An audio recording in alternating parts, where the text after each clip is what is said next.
तो बीजेपी ने यूपी विधानसभा चुनाव को देखते हुए एक नई रणनीति शुरुआत कर दी है और इसी विषय पर हमारे साथ खास चर्चा करने के लिए बेहद ही खास मेहमान जुड़ गए हैं। आपका परिचय उनसे करवा दें। बीजेपी से हमारे साथ प्रदीप भटनागर जी और किसान नेता सतीश नंबरदार जी हमारे साथ लाइव जुड़ गए हैं। बहुत स्वागत है प्रदीप और सतीश जी आप दोनों का एएनबी न्यूज़ पर। सबसे पहले आपसे ही शुरुआत करते हैं। प्रदीप जी, आपने लगता है जो डीबीटी वाली योजना थी वो अब राजनीति में भी लागू कर दी। अभी तक आप सीधे लाभ पहुंचाते थे आपके लाभार्थी होते थे उनके अकाउंट में, अब आप सीधे किसान नेताओं से बात ना करके किसानों के पास पहुंच रहे हैं। आपकी ये रणनीति क्या काम कर पाएगी? धन्यवाद, आपने मुझे समय दिया। मैं पहले बता दूं प्रथम कि जब उत्तर प्रदेश के अंदर इतने लंबे समय भारतीय जनता पार्टी सरकार नहीं है, तो इस भारतीय जनता पार्टी कार्यकर्ताओं का है उत्तर प्रदेश के अंदर जो घर घर जाके मोहल्ला मोहल्ला जाके और शहर शहर जाके प्रवासी कार्यकर्ताओं ने भारतीय जनता पार्टी सरकार बनाने के लिए जो अपना श्रम दिया, ये उनको नमन है और ये उनकी मेहनत है जो आज उत्तर प्रदेश के अंदर पूर्ण बहुमत सरकार उत्तर प्रदेश की और जितने 24 करोड़ मेरे भाई बहन युवा है उनकी सेवा के लिए बैठी है। मैं बता दूं कि जो रणनीति जो भारतीय जनता पार्टी की है वो समाज के लिए है, जो प्रदेश के जो भाई बहन जो मेरे बंधु साथी हैं उनके लिए है। तो बता इसमें ये नहीं कि हमें रणनीति बनानी है। देखिए हम बिल्कुल चुनाव लड़ते हैं तो रणनीति के तहत लड़ते हैं। चुनाव लड़ना है तो सीखना भी चाहिए और हमने चीज सीखी और करा भी है। अब जो हमारे सामने आज किसानों के रूप में जो अब नेता बन गए हैं समाज के और पार्टी के बनकर, अब संघर्ष उनसे है, किसानों से नहीं है। अगर किसान होते तो हम तो नमन करते हैं, बिल्कुल आप मंचासीन है, किसान है, बिल्कुल है। मगर आप जो किसानों के रूप में आप नेता बन के बैठे हैं जिन्हें आप लाभ पहुंचाना चाहते हैं, अब एक आप राजनीतिक पार्टी बन गए, संघर्ष उनसे है। और बाखूबी भारतीय जनता पार्टी लड़ना जानती है और संघर्ष करना जानती है। किस तरह है, हम चौपाल चौपाल जाएंगे, घर घर जाएंगे, बैठ के समझाएंगे। हमें चाहे इग्नोर करे पश्चिम उत्तर प्रदेश के किसान युवा बुजुर्ग, मगर हम अपनी अग्रिम पीढ़ी में आके आगे प्रथम पंक्ति में आके समझाएंगे और बताएंगे अपने विषय में कि हम जब सरकार बनाई तो हम क्या थे और आज हमने क्या किया क्या नहीं किया। लेकिन प्रदीप जी, आप चौपाल चौपाल जाकर किसानों को मनाएंगे जो गाजीपुर बॉर्डर पर और जो तमाम बॉर्डर है वहां पर लाखों के किसान जो है लाखों की संख्या में इकट्ठा हुए हैं, क्या उनमें से एक भी वास्तविक किसान आपको नहीं मिला? आपने संख्या जो इतनी बताई ना आपकी, अगर ये संख्या इतनी होती तो समझता हूँ कि आज समझने वाले काफी होते थे। देखिए अभी आपने वक्तव्य में बोला भी कि कितनी यूनियन छोड़ के चली गई, बहुत दिग्गज नेता छोड़ के चले गए, क्योंकि इनकी स्ट्रेटेजी ठीक नहीं है, इनका सिस्टम ठीक नहीं है जो इनको होना चाहिए। अगर मैं खत्म कर रहा हूं बस, आप अगर राजनीतिक ना होके अगर आप किसानों की तरह संघर्ष लड़ाई लड़ते, हम तो आज भी नमन करते हैं आपको और आपकी भूमिकाओं को और आपके संघर्ष को हम तो अभी नमन करते हैं। आइए और आप बैठ के बात कीजिए, मगर आप राजनीतिक दल की तरह बात ना कीजिए ना। आप एक किसान, एक हिंदुस्तान के नागरिक की तरह सरकार जो आपने चुन के भेजी है और जो आपके नुमाइंदे, आप उनसे बात कीजिए, साक्षात बात कीजिए और छाती निकाल के बात कीजिए, आपका अधिकार है। ठीक है, जितने मंत्री प्रधानमंत्री बैठे जन सेवक है, वो राजा नहीं है। चलिए ठीक है, सतीश जी आपके पास आते हैं। वो कह रहे हैं कि वो तो तैयार हैं बातचीत करने के लिए, लेकिन अब वो नेताओं से बात नहीं करेंगे, अब वो सीधे किसानों से जाकर बात करेंगे। आपका बीच का जो पत्ता है वो कट माना जा रहा है। मेरे भाई सुनना और सुनाना लोकतंत्र की अद्भुत कला है, लेकिन मेरे माननीय प्रधानमंत्री सुनाने में ज्यादा यकीन रखते हैं और सुनना तो जैसे वे भूल ही गए हैं। और रही बात, जैसे मेरे बड़े भाई प्रदीप जी कह रहे थे अब हम किसानों से मिलेंगे, लेकिन इनका तो किसानों के जाने के पास हिम्मत ही नहीं, क्योंकि पश्चिमी उत्तर प्रदेश के किसानों का 8,500 करोड़ रुपया गन्ने का इनके पास बकाया है। ये जा नहीं सकते हैं लोगों के बीच में। आज किस तरह देश में लोकतंत्र की हत्या होने का काम पूरा का पूरा संसार देख रहा है, देश नहीं। और किस तरह आज ये केंद्र में बैठी भाजपा की सरकार एक तरफ बात करती है और मेरे बड़े भाई प्रदीप जी भी बोल रहे हैं कि हम बातचीत करने के लिए तैयार हैं, लेकिन अब हमारी पूरी संसद, किसान संसद, बिल्कुल लोकसभा के गेट पर बैठ के, जहां लोकसभा का मंदिर है उसके पास बैठ के आई है, लेकिन आज तक किसी ने भी 2 कदम चलने की हिम्मत नहीं दिखाई। सिर्फ मीडिया में कहने की बात है, अगर बातचीत करने के लिए तैयार है, लेकिन इस तरह की कोई भी प्रतिक्रिया सरकार की तरफ से नहीं आई।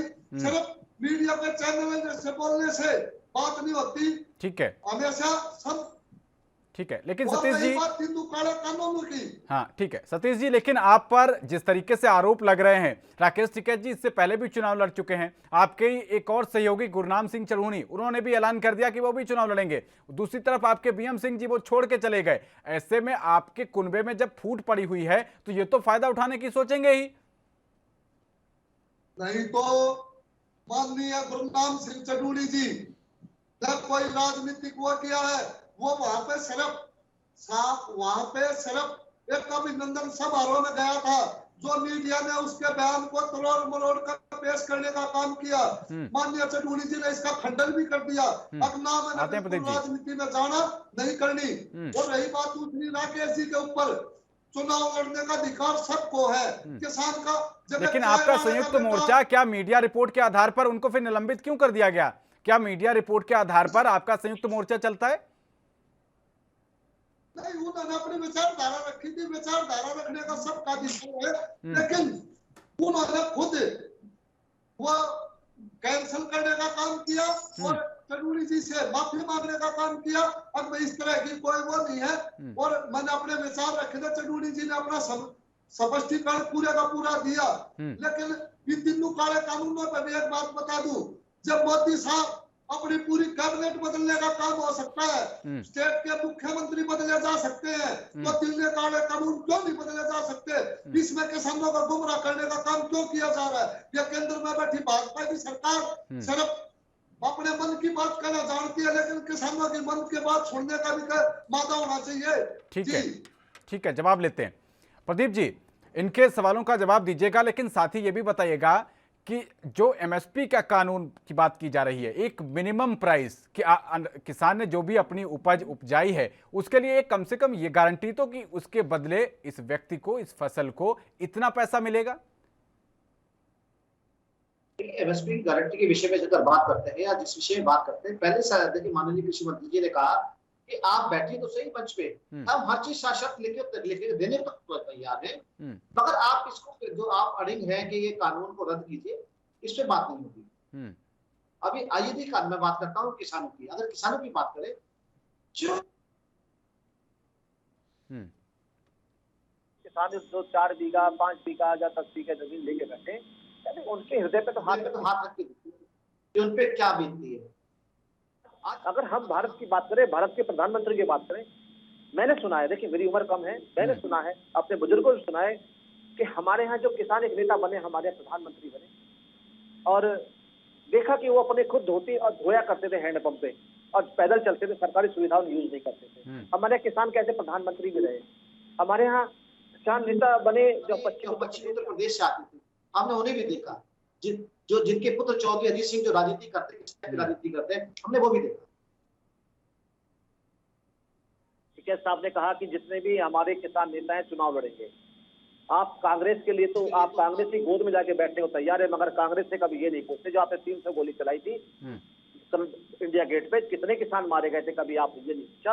आप मुलायम सिंह जी के बेटे के साथ आप संबंध बनाना चाहते हैं, कभी आपने उनसे ये नहीं पूछा कि आपने बड़ौद के अंदर क्यों गोली चलवाई, लाठी चलवाई थी, आपने लखनऊ में क्यों किसान मारे थे, आपने बहराइच में किसान क्यों मारे थे, आपने बिजनौर में किसान क्यों मारे थे, आपने क्या कभी पूछा है? कभी तो इससे आप लगा लीजिए, आप इनकी स्पष्टीकरण नहीं होता कि ये राजनीतिक पार्टी हो चुकी। लेकिन किसानों का तो ये भी कहना है प्रदीप जी कि अगर राजनाथ सिंह जी को, जो कि एक बड़े किसान नेता रहे हैं और यूपी के मुख्यमंत्री भी रहे हैं, अगर उनको फुल फ्लैश पावर दे दी जाए तो ये मुद्दा 1 घंटे के अंदर सुलझ जाएगा, या फिर कृषि मंत्री को ही पूरी ताकत दे दी जाए तो 1 घंटे में सुलझ जाएगा।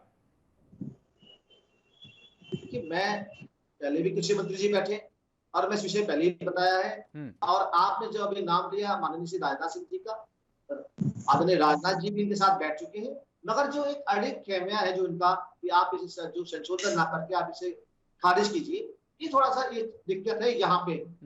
और सारे नेताओं ने इनसे वार्ता करके जब एक चीज इनके पाले में छोड़ दिया कि आप पहले आप विचार बना लीजिए क्या करना है। समय भी तो लेकिन आप ये चीज तो मान रहे हैं ना प्रदीप जी कि किसानों का बड़ा असर हो सकता है, इसीलिए आपने चौपाल कार्यक्रम आके निकाला।